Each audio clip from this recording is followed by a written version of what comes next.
ভাইরে ভাই, ইন্ডিয়া যা শুরু করছে, মানে ইসকনের নেতাকে গ্রেপ্তার করার পর থেকে ইন্ডিয়া যা করতেছে, মানে হেরা ভাবছে এরা খুব বাহাদুর, এরা অনেক ভালো কিছু করে ফেলতেছে, কিন্তু হয়তোবা ইন্ডিয়ান নেতারা বা যারা কাহিনী করতেছে বাংলাদেশের জন্য, সেই দেশের হোটেল বন্ধ করে দিচ্ছে, ডাক্তারের মানে হসপিটাল চিকিৎসা বন্ধ করে দিচ্ছে, পেঁয়াজ রসুন এগুলো বন্ধ করে দিচ্ছে, তারা আসলে এই এগুলো চিন্তা ভাবনা করে হয়তোবা বলে নাই, যার জন্য আমরা দেখতেই পারতেছি যে অ্যাকচুয়ালি এখন তাদের কি দুর্দশা। আপনারা অলরেডি নিউজে দেখেছেন, সব জায়গায় দেখেছেন যে বিশেষ করে কলকাতায় বাংলাদেশের জন্য মূলত যেসব পর্যটক এরিয়া ছিল বা বাংলাদেশ যেসব পর্যটক এরিয়াতে বাংলাদেশের মানুষরা যাওয়ার জন্য লাভবান হতো, তারা কাস্টমার পেতো, হোটেল সার্ভিস হতো, ডক্টর দেখাতে পারতো বা জিনিসপত্র কিনতে পারতো, সেই জায়গাগুলোতে এখন বর্তমানে কিন্তু যেহেতু তারা বন্ধ করে দিয়েছে, এখন বর্তমানে কিন্তু সেখানে কোনো মানুষই নাই। সেই নিউজটা আশা করি দেখছেন, কলকাতার নিউজগুলোতে আশা করি দেখছেন, ঠিক আছে? সো সেখানে এখন কোনো মানুষই নাই। সব দোকানদার, সব হোটেল মালিক সবাই হাহাকার করতেছে যে অ্যাকচুয়ালি সব তো বাংলাদেশের কাস্টমাররাই আসতো, বাংলাদেশের পর্যটকরা আসতো, এখন অ্যাকচুয়ালি কেউ নাই, কেউ নাই, ঠিক আছে? একদম কোনো লোকই নেই। সো মানে অ্যাকচুয়ালি তারা হয়তো বা এগুলো চিন্তা ভাবনা করে কথা বলে না, ভাবছে স্বৈরাচার সরকারের আমল, আহ, ইন্ডিয়া ছাড়া কোনো গতি নেই বাংলাদেশের, ঠিক আছে? ইন্ডিয়া যদি সব কিছু বন্ধ করে দেয়, চিকিৎসা সেবা বন্ধ করে দেয়, তারপর হচ্ছে গিয়ে যদি পর্যটক এরিয়া ভিসা বন্ধ করে দেয়, পেঁয়াজ রসুন চাল যদি দেওয়া বন্ধ করে দেয়, তাহলে বাংলাদেশ মরে যাবে, ঠিক আছে? এরকমটাই হয়তো বা ইন্ডিয়ান ভাবছিল, কিন্তু ইন্ডিয়া হয়তো বা ভুলে গেছিল যে তারা 1.5 দশক যাবৎ বাংলাদেশে চালাইলেও এখন সেই বাংলাদেশ আর নাই যে বাংলাদেশকে তারা চালাবে, ঠিক আছে? স্বৈরাচার সরকার তথা শেখ হাসিনা যতদিন ছিল, তারা ততদিন পারছিল, ততদিন বাংলাদেশ ভারতের গোলাম ছিল বা বাংলাদেশ ভারতের অন্তর্ভুক্ত ছিল, যার জন্য সব কিছুই স্বৈরাচার সরকার ভারত থেকে আনতো, মানে লাভের অংশ পুরোটা ভারতকে দিত, ঠিক আছে? কিন্তু এখন আর সেই স্বৈরাচার সরকার না, এখন আমাদের নেতা, আমাদের প্রধান উপদেষ্টা ডাক্তার মোহাম্মদ ইউনূস স্যার আছেন, যিনি কিনা এগুলোকে ভয় পায় না, ইন্ডিয়া কেন ইন্ডিয়ার বড় বাপকেও ভয় পায় না, ঠিক আছে? যার প্রমাণ অলরেডি উনি 3-4 মাসে দেখিয়ে দিয়েছে। ইন্ডিয়া কিন্তু অলরেডি হাঁটু কাঁপতেছে। আর অনেকেই বলতেছে গৃহযুদ্ধ লাগবে, গৃহযুদ্ধ লাগবে, বা কলকাতার কিছু নিউজ বা কলকাতার নেতারা বা শুভেন্দু বসু, সে কিন্তু বেশি চিল্লাচিল্লি করতেছে, ঠিক আছে? যুদ্ধ নিয়ে এই নিয়ে অ্যাকচুয়ালি তারা জানে না যে বাংলাদেশের সাথে যে যুদ্ধ করতে আসলে তাদের চারিদিক দিয়ে লস। হ্যাঁ, আবার বলতেছে চিটাগং দখল করবে, ফেনী দখল করে চিটাগংটা দখল করবে, ফেনীকে দখল করবে, ত্রিপুরা থেকে আবার আহ, ওই আগরতলা থেকে দাদারা, ভারতীয় দাদারা, তারা বাংলাদেশে ঢোকার চেষ্টা করতেছে। আবার আমাদের মানে কলকাতায় যে এম্বাসি আছে, বাংলাদেশ দূতাবাস, সেটাকে ভাঙচুর করলো, অনেক কিছু করলো। হ্যাঁ, তারা ভাবছে অ্যাকচুয়ালি বাংলাদেশকে দখল করবে, ফেনী দখল করবে। ভাই আমি ফেনীর ছেলে ভাই, ফেনী দখল করতে আয়। ফেনী বিরিঞ্চির মানুষে তোরা দাদারা হয়তো বা চিনোস না, বিরিঞ্চির মানুষ, একাডেমির মানুষে, রামপুরের মানুষে তোরা হয়তো বা চিনোস না, পোলা বাইন্দে চিনোস না, তোর মতো 10টারে একজনের সবাই ফেলতে সময় লাগবে না। ফেনীর মানুষে এত বোকা ভাবিস না দাদারা। তো যাই হোক, ওরা চাইলেও কখনো পারবে না, ওরা জীবনও পারবে না। আর ভারত যদি বাংলাদেশের সাথে মানে দ্বিধাদ্বন্দ্ব করে, তাহলে ভারতের নিজেদেরই লস, কারোর লস হবে না, কারোর কিছুই হবে না, লস হবে কিন্তু ওদের নিজেদের। কারণ এক হচ্ছে তারা অর্থনৈতিকভাবে বাংলাদেশ থেকে প্রত্যেক বছর যে রেমিটেন্স পায়, হ্যাঁ, আমদানি রপ্তানির মাধ্যমে মানে যে রেমিটেন্সটা পায়, ওটা তো ওরা হারাচ্ছে, অলরেডি হারাই ফেলছে। এবং ওরা যদি বাংলাদেশ আক্রমণ করে, বাংলাদেশের পাশে বড় বড় দেশ সবগুলো আছে, চীন, রাশিয়া, আমেরিকা হতে শুরু করে পাকিস্তান, নেপাল, শ্রীলঙ্কার সব দেশগুলো কিন্তু বাংলাদেশের সাথে আছে। আর ভারত যদি বাংলাদেশে আক্রমণ করতে যায়, তাহলে ভারতের সীমান্ত ঘেঁষে যে পাকিস্তান আছে, চীন আছে, এরপরে যে নেপাল আছে, তারা কিন্তু ভারতের অংশগুলো দখল করে ফেলবে। কারণ ভারতের সাথে কারোর কিন্তু সম্পর্ক ভালো নেই, সবার সাথে কিন্তু ভারতের খারাপ সম্পর্ক। এই জন্য যদি তারা বাংলাদেশকে আক্রমণ করতে আসে, তাদের নিজের দেশেরই ক্ষতি হবে, সেটা আশা করি আপনারা সবাই জানেন, ঠিক আছে? সো দাদারা অনেক বেশি লাফাচ্ছিল, হোটেল বন্ধ করে করে দিয়ে, চিকিৎসা বন্ধ করে দিয়ে অনেক বেশি লাফাচ্ছিল, এখন তারা না খেয়ে মরতেছে, তারা হাই উদাস করতেছে। কোনো কাস্টমার নাই, কোনো কিছু নাই, ভিসা বন্ধ করে দিয়েছে, তাদের বেচা কেনা হচ্ছে না, কিছুই হচ্ছে না। ভাই তোরা আরও মরবি। তোরা বাংলাদেশ আসলে চুপ করে ছিল, বাংলাদেশের মানে উপদেষ্টারা বা সরকার প্রধানরা বা সাধারণ মানুষরা চুপ করেছিল। সো তোদেরকে শুধু দেখতেছিল, কিন্তু তোরা অ্যাকচুয়ালি সীমা লঙ্ঘন করে ফেলছিস, তোরা অ্যাকচুয়ালি সীমা অতিক্রম করে ফেলছিস, ঠিক আছে? সো তোরা হয়তো যদি চিন্তা ভাবনা করে কথাবার্তা বলতি, তাহলে হয়তো তোদের সমস্যা হতো না।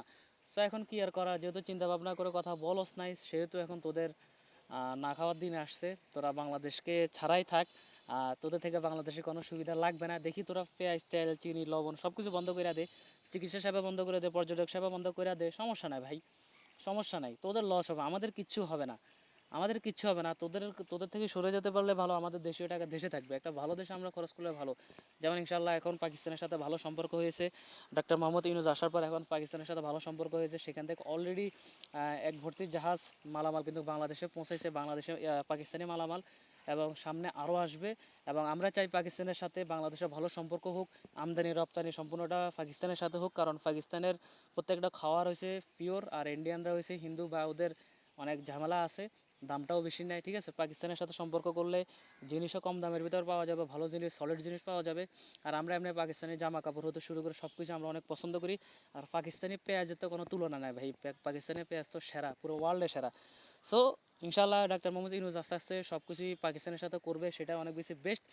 ইন্ডিয়া থেকে সরে যাক, তাহলে ওদের কতটা লস হয়েছে সেটা তারা বুঝবে। তারা যে সামান্য একটা ইস্যু নিয়ে, ইসকন নেতাকে গ্রেপ্তার করার ইস্যু নিয়ে তারা যে এত দুর্নীতি ছড়ালো, এত কুসংস্কার বা হচ্ছে এত ব্যাড নিউজ, খারাপ নিউজ ছড়ালো, ইন্ডিয়ান টিভি চ্যানেল কিছু কিছু বা সবগুলা না, কিছু নিউজ চ্যানেলের মাধ্যমে যে এত গুজব ছড়ালো বাংলাদেশের নামে, তারা যে নিজের পায়ে নিজে কুড়াল মারছে সেটা এখন তারা বুঝতে পারবে। বাংলাদেশের মানুষকে চেতাই দিয়েছে, বাংলাদেশের উপদেষ্টা এবং বড় বড় নেতাকর্মীদেরকে চেতাই দিয়েছে, সাধারণ জনগণ, ছাত্র জনগণ, হ্যাঁ, তো সবাইকে চেতাই দিয়েছে ইন্ডিয়া এই কাজগুলো করে। এক হচ্ছে দূতাবাসে হামলা করে, আরেক হচ্ছে যাই ভুয়া নিউজ ছড়িয়ে যে হিন্দুরা এখানে ভালো নাই, সংখ্যালঘুরা ভালো নাই, এই ভুল নিউজ ছড়িয়ে যেভাবে বাংলাদেশের মেন মানুষদেরকে, আমাদের সাধারণ জনগণকে ইন্ডিয়ার দাদারা খেপাই দিয়েছে, এখন তারা মজা বুঝবে, তারা মজা বুঝুক, তারা হাহাকার করুক। এবং ইনশাল্লাহ আমরা চাই যে ইন্ডিয়া থেকে যত রকম চুক্তি আছে, ইন্ডিয়ার সাথে যত রকম বাণিজ্য আছে, রপ্তানি আমদানি আছে, সব কিছু বন্ধ হয়ে যাক বাংলাদেশের সাথে।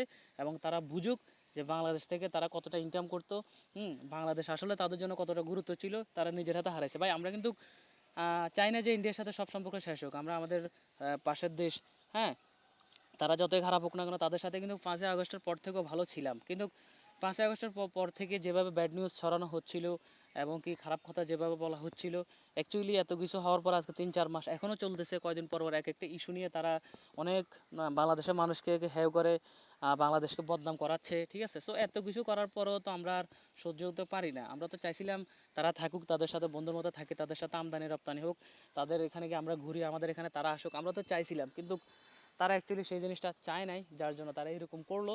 তো তারা নিজের দোষে নিজেরাই নিজেদের দেশের ক্ষতি করলো, নিজেদের রেমিটেন্সের ক্ষতি করলো, নিজেদের দেশের লাভটা ক্ষতি করলো, লসে পরিণত করলো। তো এখানে আমাদের আর কিছু করার নাই। আমাদের ইনশাল্লাহ আমাদের বাংলাদেশ চলবে, আমাদের বাংলাদেশের হিন্দু, মুসলিম, খ্রিস্টান, বৌদ্ধ সবাই আমরা একসাথে ভালো আছি।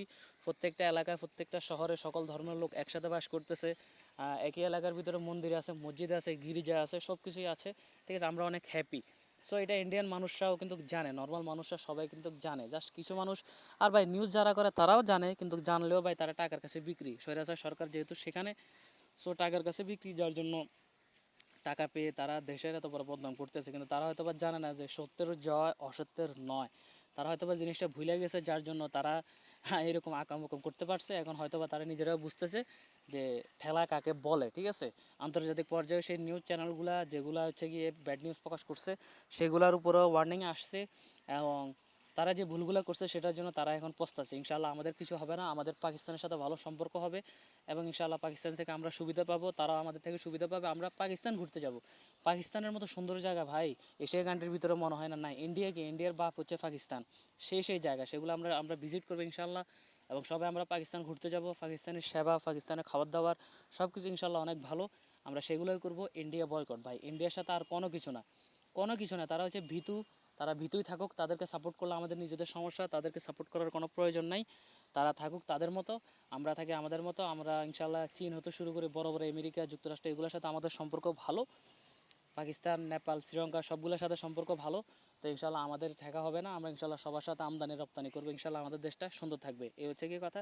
তো অবশ্যই কেউ গুজবে কান দিবেন না, তারা যেহেতু স্বৈরাচার সরকার ওখানে আছে, আর ইন্ডিয়ান প্রধানমন্ত্রী বিজেপির নেতা মোদি, সেই যেহেতু শেখ হাসিনাকে প্রোটোকল দিয়ে রাখছে এবং সে শেখ হাসিনাকে সাপোর্ট করতেছে, তার মানে তারা দুইজন মিলে বাংলাদেশকে নষ্ট করতে চাচ্ছে।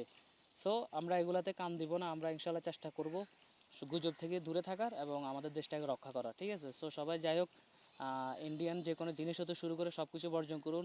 ইন্ডিয়ান হসপিটালে যাওয়া থেকে বর্জন করুন। ইন্ডিয়ার পর্যটক হিসেবে যাওয়াকে বর্জন করুন। হ্যাঁ, বয়কট করুন। অন্য অন্য দেশে আমরা ঘুরতে যাব, পাকিস্তানে যাব, সেটাই বেস্ট। যাই হোক, সবাই সঠিকটাই জানবেন, সবসময় সঠিকটাই শেয়ার করবেন। সবাই ভালো থাকবেন, সুস্থ থাকবেন। আল্লাহ হাফেজ।